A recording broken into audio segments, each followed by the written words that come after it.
Hello and welcome to Car and Bike. We have a very special guest, Manoj Berry, who calls himself an accountant turned brand expert, but he's a motorcyclist at heart. And we'll talk about a lot of Manoj's stories from the 80s onwards and even before that actually, and his experience with motorcycles and iconic brands in Indian motorcycle history like the Yamaha RE350, the Yamaha RX100 and the Yamaha YZF R15. So Manoj, thank you for joining us. So that was the most succinct introduction to who I am. It was by a motoring channel, so the story was about Yamaha. And that success was due to a process developed over decades of turning around brands that had failed commercially, where their fame did not lead to fortune. And the process we developed is called UX branding. That process started with motorcycles because I was an enthusiast, obviously. But we applied it to various categories, be it pharmaceuticals, healthcare, wellness, FMCG products like tea and coffee, tractors, gensets. A lot of our successes initially came by helping brands fight global competition that was flooding into India after the economy was liberalized at around 1993.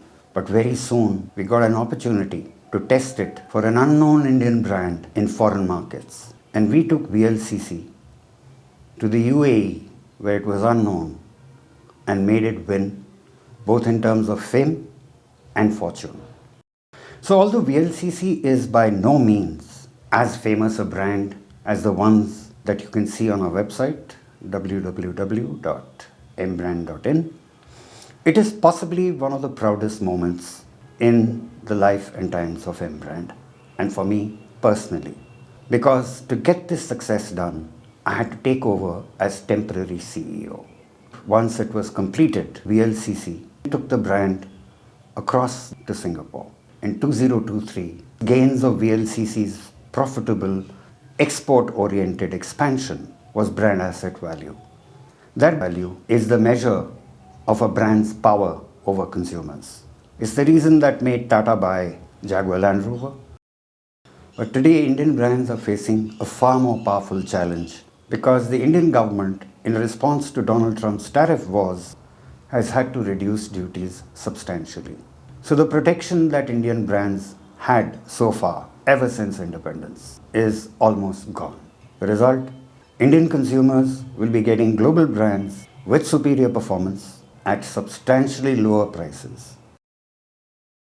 Coming back to UX branding, we've decided this is the right time when Indian brands are going to be facing their mightiest challenge to distill our experience into brand workshops for marketing teams of any brand in India. All you have to do is write to us at globalize@mbrand.in, links below. Tell us a brief description of your business, the challenges you face. We will tune our UX branding workshop specifically to your business situation. I'm positive that after the workshop, you'll have a team more battle ready than it's ever been before. Do like, subscribe, share this video with whom you think this workshop might be useful. So that's it for now. Bye.